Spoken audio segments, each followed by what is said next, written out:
How to works மணி ஓகேங்களா. முன்ன மணி பணம் அப்படிங்கிறது எது கொண்டு வந்தாங்கன்னு சொல்லி நீங்கள் தெரிஞ்சுக்கோங்க. பண்டைய காலகட்டத்தில் பண்டமாற்று முறை அப்படிங்கிற ஒரு விஷயம் இருந்துச்சு. பண்டமாற்று முறை அப்படிங்கிறது மட்டுமே வந்து பார்த்திங்கன்னா மக்களுடைய ஏற்றத்தாழ்வு அப்படிங்கிறத நிறையவே வந்து ரிஃப்ளெக்ட் பண்ணுச்சு. அது வந்து ரொம்பவே பாதிப்புக்குள்ளாக்குனுச்சு. நீங்கள் கேட்கலாம் இதில் என்ன பாதிப்புன்னு சொல்லிட்டு. ஆமாம், இப்போ நான் வந்து எனக்கு வந்து சர்க்கரை வேணும் எங்கள் வீட்டுக்கு அப்படின்னு சொல்லிட்டு நான் சர்க்கரை வேணும்னு சொல்லி நான் போகிறேன். நான் ஒரு பொருள் எடுத்து போகிறேன். எங்கள் வீட்டில் வந்து கத்திரிக்காய் எடுத்துகிட்டு போகிறேன். யார் சர்க்கரை வச்சுருக்கிறாங்களோ இப்போ 2 பேர் இருக்கிறாங்க. நான் போன நேரத்தில் 2 பேர் தான் இருக்கிறாங்க. ஒருத்தர் சர்க்கரை வச்சிருக்கிறாரு, இன்னொருத்தர் வந்து பார்த்தீங்கன்னா ஒரு உப்பு வச்சிருக்கிறாரு. நான் என்ன பண்ணுவேன், எனக்கு சர்க்கரை வேணும். நான் என்கிட்ட இருக்கிற கத்திரிக்காய் கொடுத்துட்டு சர்க்கரை வாங்கிட்டு வந்துடுவேன். அப்போ தானே உப்பு வச்சிருக்கிறாள் என்ன பண்ணுவான், அவன் ஏமாந்து வீட்டுக்கு போவான். அவன் பொண்டாட்டி பிள்ளைங்கள ஏதோ ஒரு தேவைன்னு தான் வந்திருப்பான்.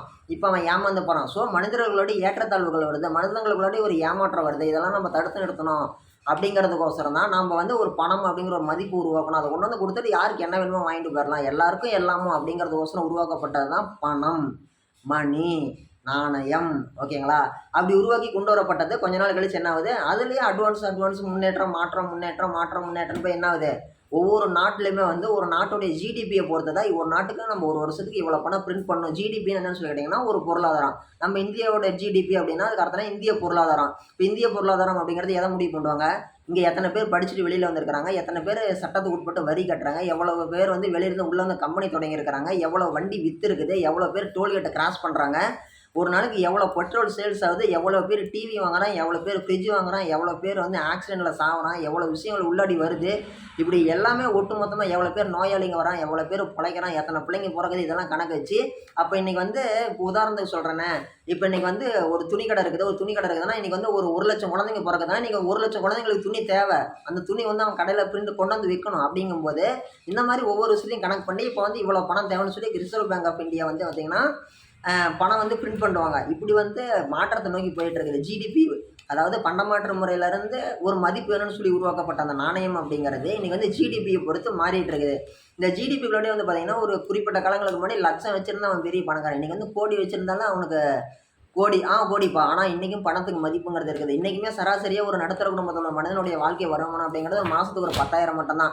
10,000ங்கிறது எவ்வளோ பெரிய தொகை அப்படிங்கிறது, 10,000 பெரிய காசு தான். இதனால் 10,000ங்கிறது என்னது, 20,500 நோட்டு. அந்த 20,500 நோட்டுங்கிறது என்னது, ஒரு சாதாரணமாக ஒரு மிகப்பெரிய ஒரு பணக்காரனாக இருக்கட்டும், அல்லது ஒரு தொழில்துறை நிறுவனமாக இருக்கட்டும், ஒரு நாளைக்கு ஒரு நாள் பூரா அவங்க வெஹிக்கிள்ஸ் இப்போ ஒரு 10 வண்டி வச்சுருக்காங்கன்னா இன்றைக்கி தமிழ்நாடு முழுக்க அவங்க வண்டி போயிட்டு வந்துட்டு இருக்குது அப்படின்னா அவங்க அந்த படிக்காசு, அப்புறமேட்டு வந்து பார்த்திங்கன்னா அந்த டோல்கேட் காசு, இந்த மாதிரி அவங்க மெயின்டெனன்ஸுக்கு செலவு பண்ணுற சார்ஜ் தான். ஆனால் ஒரு பணக்காரன் அப்படிங்கிறது ஒரு மாதம் சம்பாதிக்கக்கூடிய காசு, அல்லது ஒரு 2 நாள் 3 நாள் சம்பாதிக்க காசு அப்படிங்கிறது ஒரு சாதாரண ஏழை அப்படிங்கிற ஒரு நடுத்தர குடும்பத்தால் 10 வருஷம் சம்பாதிக்கணும் அந்த காசு. அந்த அளவுக்கு வந்து பணக்காரன் இன்னும் பணக்காரன், ஏழை இன்னும் ஏழை. ஓகேங்களா. நீங்களும் சொல்லுவீங்க, ஏப்பா இந்த அரசாங்கம் வந்து எல்லாருக்கும் 1 கோடி ரூபா பணம் கொடுத்தோன்னா நம்ம எல்லாருமே பணக்காரங்க தானேன்ட்டு.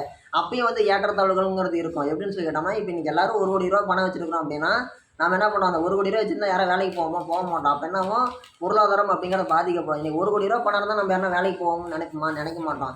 ஸோ இப்போ அதை வச்சு என்ன பண்ணுவோம், அந்த 1 கோடி ரூபா இருந்துச்சுன்னா அதை தான் வந்து அதை வச்சுட்டு கொஞ்சம் கொஞ்சமாக செலவு பண்ணிக்கலாம் அப்படின்னு சொல்லி நினைப்போம். அப்போ என்ன ஆகும், உடனடியாக அதோடைய விலைவாசிங்கிறது ஏறும். இன்றைக்கி வந்து நியாயமாக ஒருத்தன் ஏழையாக இருக்கிற ஆள் வந்தான் அப்படின்னா அவனுக்கு ஒரு விலை வச்சு ஒரு நிலத்தை விற்பாங்க. ஒரு 10 லட்ச ரூபா நிலத்தை ஒரு நார்மலான ஆள் வந்து கேட்டான் அப்படின்னா அதே 10 லட்சங்கிறது ஒரு 1 லட்சம் சேர்த்து 11 லட்சத்துக்கு கொடுப்பாங்க.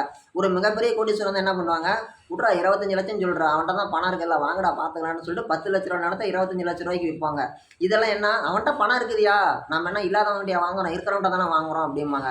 ஸோ இந்த மாதிரி வந்து நிறைய விஷயங்கள் வந்து ஏற்றத்தாழ்வுகள் வரும். அதனால தான் வந்து அரசாங்கம் என்ன பண்ணுது, யார் யாருக்கு என்னென்ன தேவை. இப்போ வீடு கட்டணும்னு ஆசைப்பட்றீங்களா, பட்டா வச்சுருக்கிறீங்களா, அரசாங்கத்தில் முறையிடுங்க, பட்டா வாங்கிக்கோங்க, வீடு கட்டிக்கோங்க.